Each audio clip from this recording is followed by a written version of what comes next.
नमस्कार दोस्तों। एक वीडियो मैंने अपलोड किया था जहां एक मित्र ने प्रश्न पूछा था कि अगर चेक बाउंस हो जाए तो जिसको पैसे लेने थे उसके राइट्स क्या हैं, वो जिसने चेक लिखा था उस पर कैसे केस करेगा, क्या दावा करेगा, ये सारी बातें उस पर थी। आज मैं दूसरे पक्ष की तरफ से आंसर देना चाह रहा हूँ। एक मित्र ने ये भी प्रश्न पूछा है कि चेक अगर डिसऑनर हो गया तो चेक लिखने वाला जो है वो मामले से कैसे बचे, सजा से कैसे बचे, उसको क्या करना चाहिए।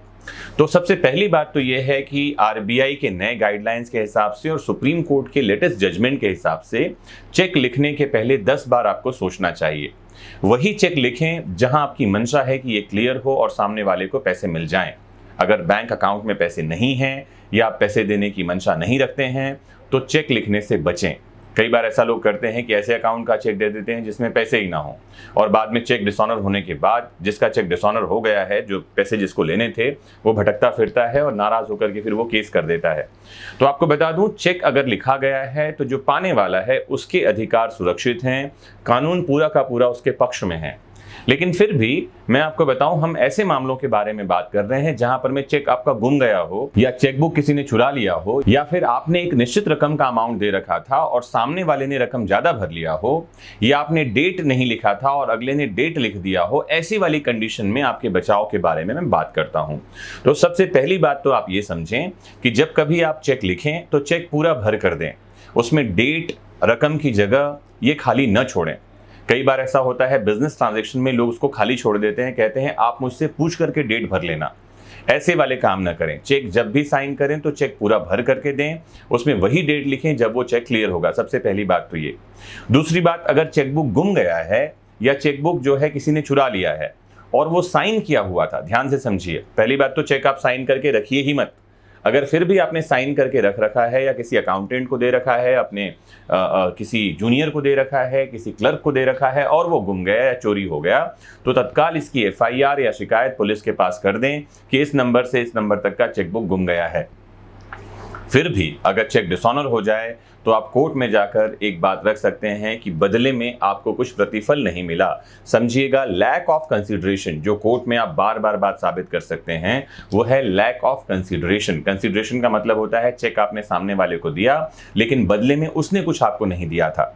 जैसे कई बार ऐसा होता है आपने किसी को चंदे के लिए चेक दे दिया हो या किसी को उधार में पैसे चेक के माध्यम से दिए हो और चेक डिसऑनर हो गया, तो आपकी कोई क्रिमिनल लायबिलिटी नहीं बनती है। इस बात को कोर्ट में साबित करना होगा, ध्यान से समझें।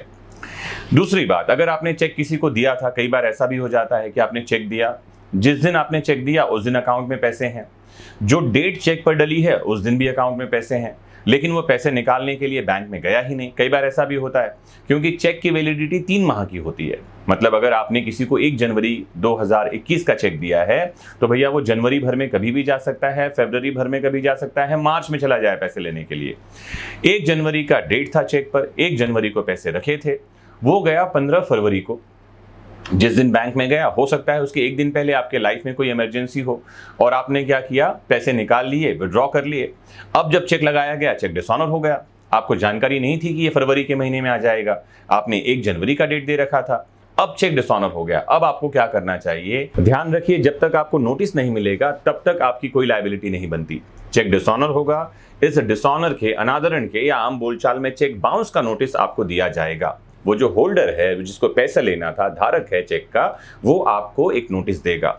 नोटिस मिलने के 15 दिन के भीतर पैसे जमा करवा दीजिए। सबसे बढ़िया बात तो आप ये समझिए, पैसे आपको जमा कर देने चाहिए नोटिस मिलने के 15 दिन के भीतर, नहीं तो आपकी क्रिमिनल लायबिलिटी बनेगी।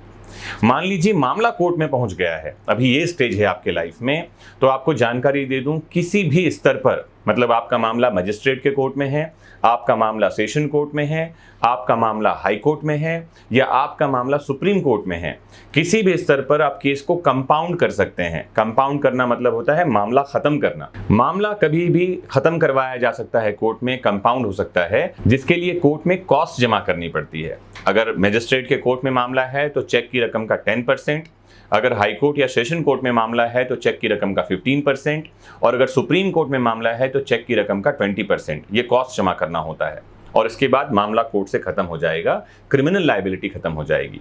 नहीं तो आपको बता दूं मैं, चेक डिसऑनर के लिए 2 साल तक का कारावास हो सकता है, 2 साल की सजा, और जो चेक का अमाउंट है उसका 2 गुना जुर्माने के तौर पर वसूला जा सकता है। और साथ ही अगर आपके ऊपर 420 धारा लगा दी गई है इंडियन पीनल कोड की, तो आप जाने 7 साल की सजा और हो सकती है। तो मुझे उम्मीद है आपको ये समझ में आया होगा। अगर आपका भी चेक डिसऑनर से रिलेटेड कोई केस है जो चल रहा है, जो अगर कोई पेंडिंग है बात, तो आप हमें सीधे ही कमेंट बॉक्स में लिख करके बताएं, या आपका मैटर आप हमें connect.mmjoshi@gmail.com पर लिखकर भेज सकते हैं, जहां हमारी टीम, जो एडवोकेट्स की टीम है, वो आपको लीगल एडवाइस देगी। ये लीगल एडवाइस चार्जेबल हो सकता है आपकी जानकारी के लिए। तो अगर आप ऐसी कोई जानकारी चाहते हैं तो जरूर जुड़ें, हमें खुशी होगी आपकी मदद करके। मोस्ट इंपॉर्टेंटली जुड़े रहिए आपके अपने फेवरेट प्लेटफॉर्म विधिक शिक्षा से, जानते समझते रहिए देश दुनिया के कानून को सरल भाषा में। नमस्कार।